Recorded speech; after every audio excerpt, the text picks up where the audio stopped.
It's a ghetto people song, only them can sing this world. It's a song for the poor who is facing suffering. It's a ghetto people song, only them can sing this world. It's a song for the poor who is facing suffering. Young Police Channel from Jamaica. Big up, Rastafari. Everton Blender said that. Yes, welcome to the Jamaica Young Police Channel. To our loyal viewers, subscribers and Patreon member. At the channel, we are a group of law-abiding citizens who believe in the rule of law and respect the rights of every citizen, but not the ones who do not subscribe to such behavior. We do believe in and support preemptive strikes because they save lives. This is a logical conclusion because preemptive strikes save lives and prevent the further loss of lives. We are all about saving lives at this channel. We at the channel aid criminals with a passion and do not want them over here. We do not want your views, your subscriptions, your likes or your comments. Please go elsewhere where the red carpet is waiting for you. Over here, we want you to go to prison or the departure lounge at Madden. Moving on to today's video. Yes, as I look on your thumbnail, you will see Whopper. That's the man on the upper left, yes. And Whopper, and you look at the bottom, that's the man that's named Kero. That is Mande's son. Below Whopper, that's a man by the name of John Dixon. Beside Whopper, that is Mandes. I'm going to show you that there's no honest criminal. Whopper. Yes, that is Junior Query had planned with Kero to kill John Dixon, not knowing that he was on the kill list too, along with his father, Mandes. So we're just going to show you how criminals operate. That's why, you see, yours truly, throughout my life, I have never trusted any criminals. Never, ever. I don't know an honest criminal. So that's why even if I know somebody, even when I was a police officer and I know that, just like the same time and time they had in a place there, Bounty and myself and Bobby, and we knew who they were, never ever, confront them. We just wait until the opportunity arises and we just, do what is necessary to protect our life, and that's how it is. One thing I can tell anyone who wants to harm me, I am not afraid of dying. But I always remember, as I said and I'll say before, I'm one of the biggest informer in the United States of America as a Jamaican. Yes, and I am not the kind of informer like I have to inform on you to save myself from going to prison. No, I'm not that kind of informer. Yeah, so as a former law enforcement officer, entrusted with upholding the law and ensuring public safety, I can tell you that as a person, you never, ever honor the wishes or requests of criminals and their constituents. And the reason why I am not going to spell out anything right now, I am just, those who know themselves, know themselves. The reason why you don't honor wishes or requests of criminals and their constituents, because when you do that, you give them victory. Never do that. Yes. And no dread boy can bad me up, period, or, you understand what I'm saying? Yeah, and I'm telling you, you're going to hear some things that's riveting, you understand. As I said before, I have little or no friends. And based on where I don't even trust people, period. You understand what I'm saying? The only people that I trust where I work is the same people that I work with. You understand? Because we're all in the same job and it's just one goal. Yeah, and our goal is to the United States of America. Yes, Uncle Sam proudly say that. And it won't stop. So the reason why I don't give in to criminals and their constituents or terrorists, rule of law. Law enforcement exists to uphold the rule of law, prioritizing the desire of criminals, undermine this principle and create a system where lawlessness become acceptable. No, me not accept that. I will never normalize that, period. That's the reason why for me I form off to be police. And I can't tell any dread boy say Me not play with criminal and them thing there. Period. I don't care who want to like me or who don't want to like me. I don't do things because I want people to like me. I just tell people the truth, that's it. I can be diplomatic at times, and sometimes, I can't really go off the rails. But you have to remember that criminals often engage in activities that endanger the public. Honoring criminals' requests could put innocent lives at risk. So you don't do that. Anytime a criminal asks you something, you give them something, them always come back for more. So that's why you don't give them any. And then you have to just prepare for deal with them. Law enforcement officers are accountable to the public. Ignoring the law to appease criminals would be a breach of this trust. So, like for instance, if I have something and you want it, it's mine. And I refuse to give it to you. So if you want to come for it, then I have to defend myself because it's mine. You can't come and take my property. You understand what I'm saying? And I don't care about a guy. Period.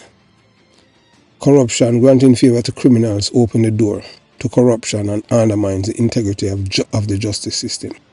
I can tell you as a former detective, criminals, thief in police, normally don't like me, period. And I said before and I'll say again, I never have any problem with that. So as we tell you about, right back to, the meat of the matter. And, as we've been talking about this killing, eras there. Some people that say, them dead and gone, and people forget them and gone on to the next massacre, next killing and how much murder. Yeah, but, we have to educate the people and let them know. That's why we tell the youth them, crime is one of the worst career you can choose. And one of the worst things to sell as a criminal or to get involved in is coke, to sell coke, because you end up going to be bitter. I tell you that. I don't know anyone who sell coke and, peacefully. Retribution, but not cure. You could have dread, you could have not hear what. Enough of them I talk about fake rasta, enough of them really fake too. So there's an old adage that says, when you dig a grave, dig two. Because one of those graves maybe very well end up being your own. And the saying could not ring true in the tragic case of Kero Austin, son of Artavia Manders Austin. Kero, fueled by anger and revenge, collaborated with Jonah Creary, also known as Whopper, to eliminate John Dixon, a rival figure entangling violent power dynamics of Rockford. So I hear them want to kill John Dixon. But the thing is that now, anytime you have this thing we call peace and all of them things, that time when somebody are got dead, you can't kill people and expect the people are going to forgive you and then you go there and them things. You understand? Your enemy always planning for you. But as fate would have it, Kero ended up paying the ultimate price, losing his life at the hands of the very man he had enlisted to do his bidding. So what Kero do? Kero's father had found out that Whopper was going to kill him. We received certain information, pass it on, and it reached them out there by east. And he had confronted this boy, in which he should not have done it. Manders shouldn't have done it. And he was all over the place trying to unite Warwick Hill, Oliver Road, Jake Road, everywhere as one. And I said they must cut out the foolishness and erase the artificial borderline. But little did he know that everything that he was doing, spending all of that money that he had, that he made in California, just received his American citizenship. He was in court with the federal government because he was arrested and with some drug charges, but he was able to beat the case. Let's put it mildly. So, and other things, he had a hefty sum of money. Yeah, he had made some money in California, so he was spending. So Kero plan designed to bring down Dixon. Plan for them kill John Dixon. Was one marked by betrayal and backstabbing. So after his father had found out that this boy wanted to kill him, called him on the phone. I don't know what kind of dummy thing that I them think that it's wrong for you if you know say somebody want to kill you. You never ever ask them that question. You understand? That's the reason why. And the reason why we say this now.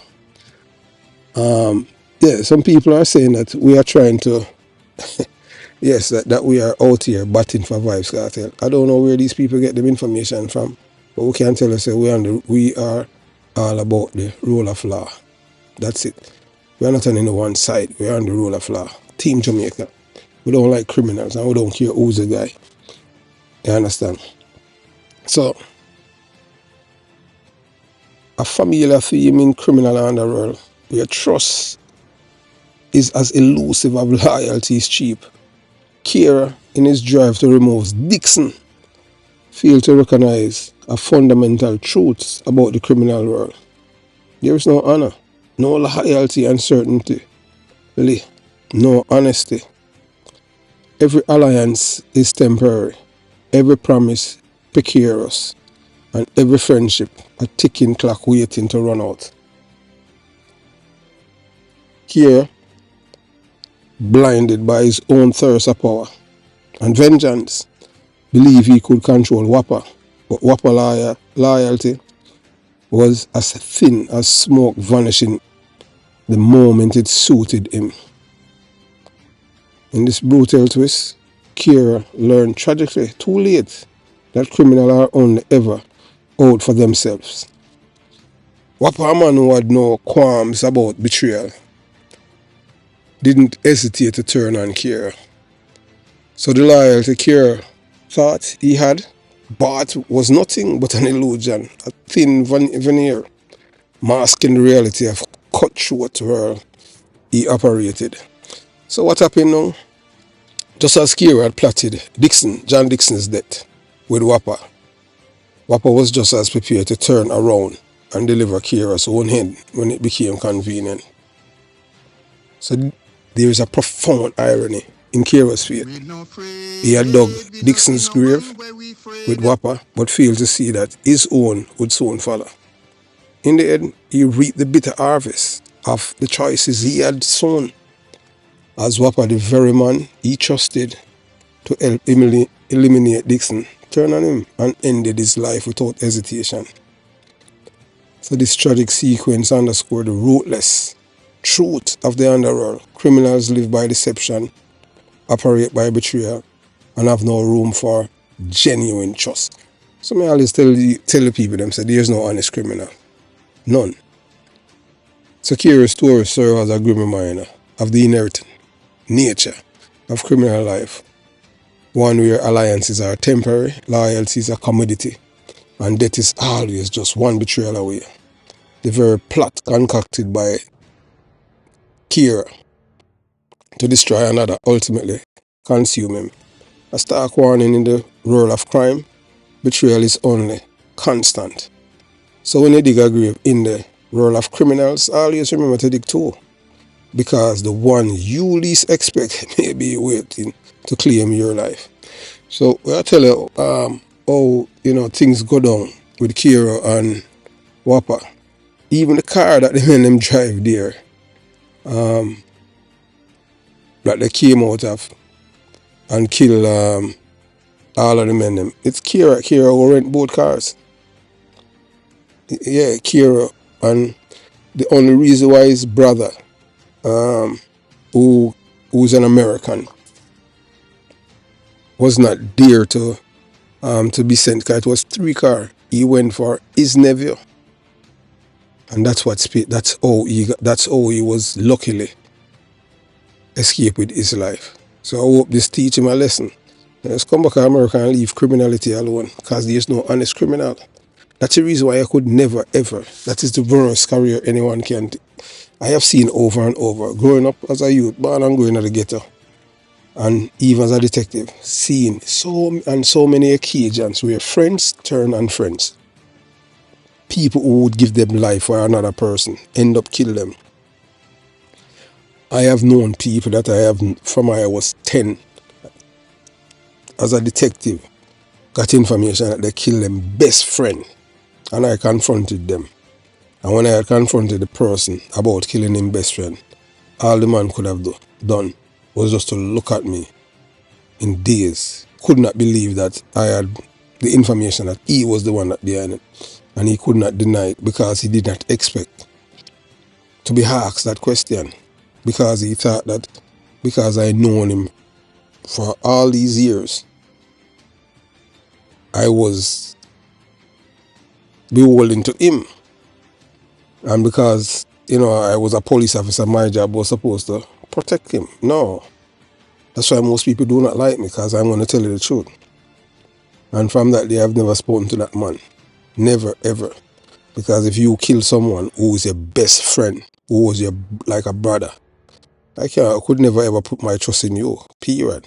That's why I tell you that there is no honest criminal. None. And he went to even the man's funeral. So moving, and I can tell you I have so many cases. There's a guy from Greenwich named Ian Smith and his two friends, Tani and Corey. And he killed them. They took the buy out. Hey, look, I tell people all the time, there's no honest criminals. Tani and Corey and Ian Smith, all three men grew up together in Greenwich Farm, Bottom Greenwich Farm. They were like brothers, blood brothers. That's how they grew up. And they were in Miami, doing their things. Most Jamaicans that, especially the ones who are not educated, the ones who are, and whether or not you want to believe it, a large segment of the Jamaican population is criminal-minded people. Because we work from 1972, we were cultured, nurtured, and domesticated to be criminal-minded people by a man named Michael Manley, PMP, the man who them have like a messiah. The only thing Michael Manley have left and gave us as Jamaicans, especially people from my community, is gangs that destroy people life. And the white man and the brown man, they get the banks, and we, as black people, have the gangs to destroy each other. You don't see no white people in Jamaica having the gangs. It's just us. And that is Michael Manley's legacy. And they love him to death. The man who brought destruction to us. And that's why they say, oh, you're a labourite. As me, I don't care, because I just tell you the truth. You understand? So in the shocking turn of an alleged plot involving, assassin, hiding in Warwick Hill, there was you understand? It is just sad how, things unfolded. And we're going to, when we finish with this, we're going to tell you what led to Monday's death. But we're going to, one of the main reasons that is getting deep in the matter, that's why you saw the Prime Minister out there. And we're going to tell you that. So in a tragic series of events that took place in Kingston, Jamaica, and national heroes there, police have identified, four of the 5 men who lost their lives in a mass shooting at a football match in Rockford. That's out by Warwick Hill. The men have been identified as 51-year-old Arteva Astin, also known as Mandes, and his son, 29-year-old Kero Astin, as well as 32 years old Hodin Joseph, also called Bones, and 38-year-old Roswick Thomas, also known as Tinel. Another victim, John Dixon, a known Yeradan, was also confirmed among the deceased. This incident showed the delay of betrayal and violent power play and conflicting alliances, illuminating the harsh reality of gang dynamics and the devastating consequences for those involved. The seeds of this tragedy were sown in a complex plot involving Mandes, his son Kero, and their supposed allies. Mandes' son Kero had secretly conspired with Jonah Creary, infamously known as Whopper, to eliminate John Dixon, a man with a violent reputation who had contributed to much of the turmoil plaguing Rockford. Kero's intention to kill Dixon were allegedly spurred on by Pops, a figure with powerful ties and well-known Dan from Jungle 12, a guy named Max. So Kero, in his determination to see Dixon dead, went as far as to renting 3 vehicles to transport the men to Warwick Isle, setting in motion events that would lead not only to Dixon's death, but to his own and his father. So as the plan unfolded and Whopper executed Dixon, Kero, the man did have the gun upon him back, you know. So Kero watched the scene with a chilling smile on his face. Yeah, sit there with a chilling smile on his face, silently approving his friend's violent deed. But the situation quickly spiraled out of control. Mandez, that as Kero's father, was taken aback by the brutality and began to protest the murder of Dixon. Shocked and angered by his father's reaction, Whopper turned on Mandez and in a sudden and violent act shot him as well. The violence didn't stop there. With Kero now in disbelief and grief-stricken, he yelled to Whopper, demanding to know, "Why is my father being killed in front of me?" But Whopper and his crew showed no mercy. A man nearby swiftly kicked Kero's 2 legs from under him, causing him to fall, and Whopper approached, firing the fatal shots that ended Kero's life. Ironically, the very vehicles that Kero had rented to transport his allies to the scene of Dixon's execution were the same ones used to carry his own killers away from the bloody massacre. This tragic twist only unlike the ruthlessness and treachery embedded in the criminal underworld, where alliances are fragile and one's own plans can swiftly become instrument of betrayal and death.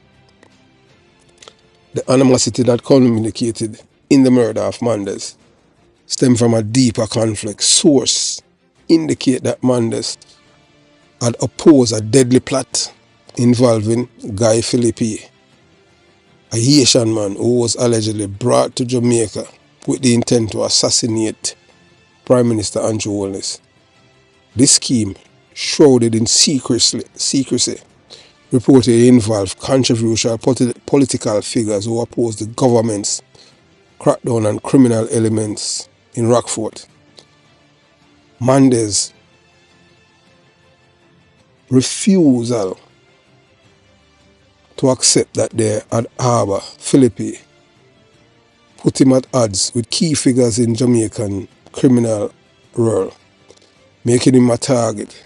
His dissent likely contributed to the decision by Pops and Max, the other influential figure, to approve his elimination.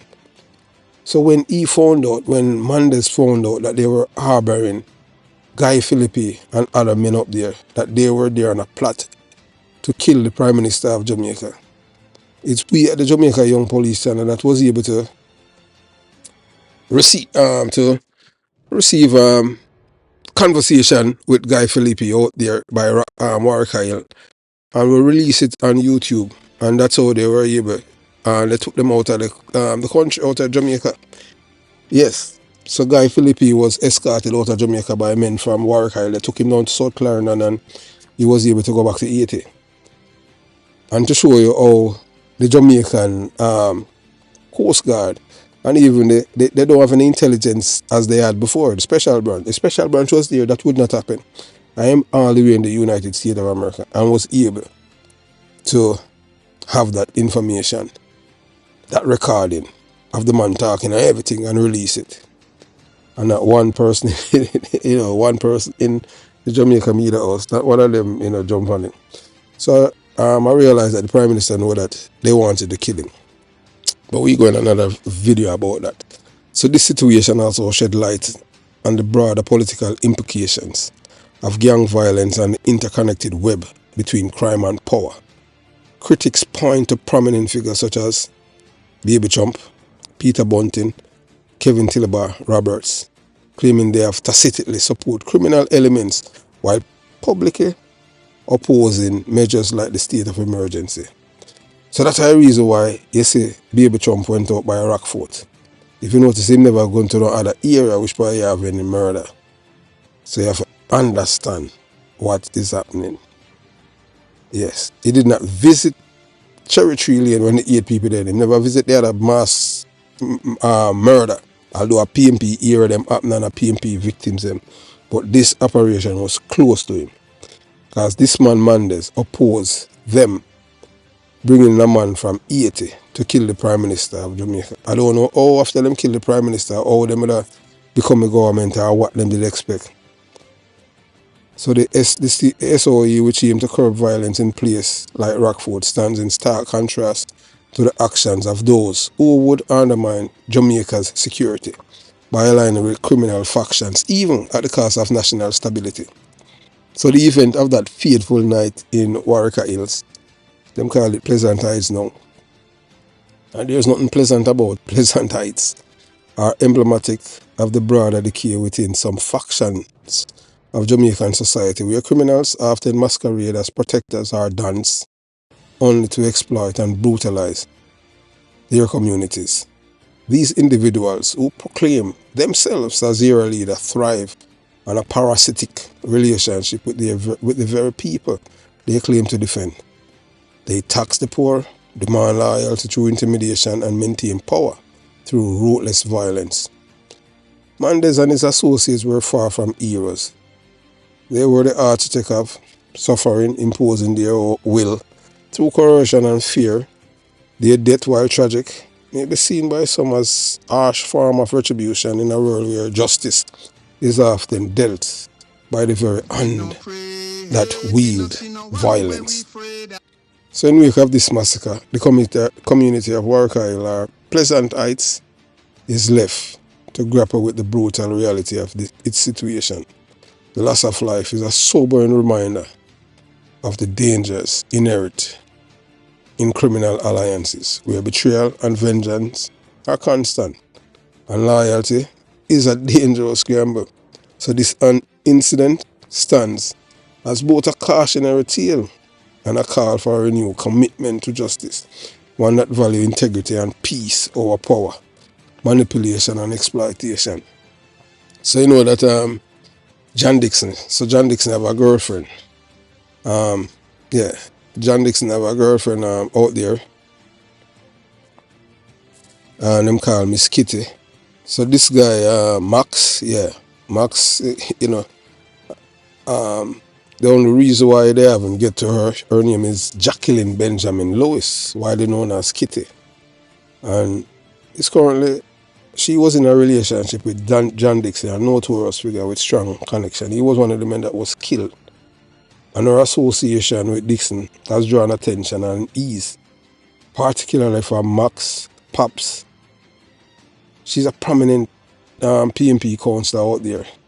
But the PMP LGBTQ plus affiliated Dan from Jungle 12 Max, who now allegedly seek to eliminate her.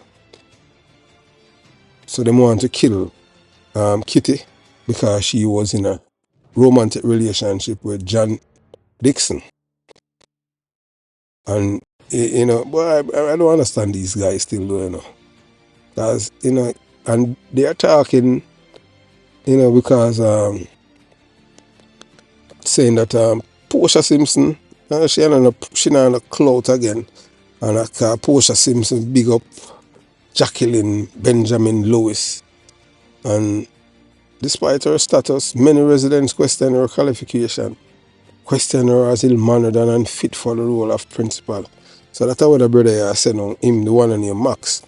Max and Pop. So them decide who for live or who for dead out by Rockford. So this woman now, she's marked for death by them. And they want to take her out. They want to kill this woman now because she was in a relationship with John Dixon. I thought that these guys, have respect for even for women. So, all of these criminals, you have to understand that them have no loyalty, The only loyalty them have is to themselves. Because being a criminal, it's all about self-preservation. So them say, within Rockford, both Kitty and Dixon are viewed as toxic figures, despised by a significant portion of the community. Local voice, deep-seated resentment, seeing them as symbol of exploitation and corruption. So their circle include prominent PMP link figures such as Mandez, them say Paul Burke, Angela Brown Burke, that are Tony Brown daughter, Jard Flash, Danks, Pepsi, and Busy. Many of these individuals have a troubling history in the community where accusation of exploitation, intimidation, and unfull promises are common. Rockford residents, especially young labourers, recount being enlisted for projects with the assurance of payment, only to face empty promises. Those who dare to demand their due wages were often met with threats or, in extreme cases, violence. This atmosphere has fostered a strong sense of resentment among local families, many of whom has faced economic hardship and fear due to unpaid wages and the looming threat of retribution. So it's when they come from them party at Jamaica, like out of Rockford. You know, the youths them out there, sir, when they come on to employment, most of them are unemployable. So nobody not employ them because they don't have no skills, and most of them, they are not educated. So the only thing them know for trade is guns.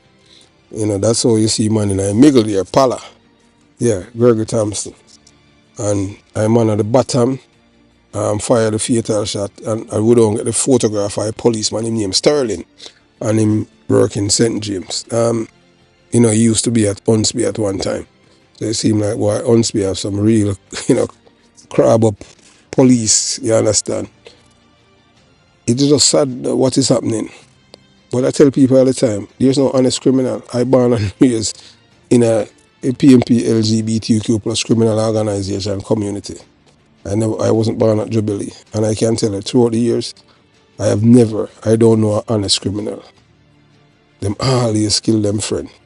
So I don't know how a man gravitate to such a lifestyle or career.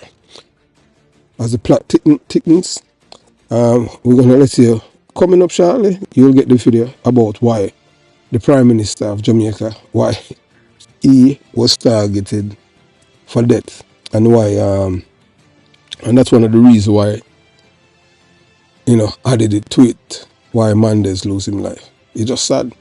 So have yourself a beautiful day. Jamaica Young Police Channel. And before we go, you're going to hear from Mandez brother, you know. Yes, you're going to hear from Mandez brother too. Have yourself a beautiful day. Jamaica Young Police Channel out.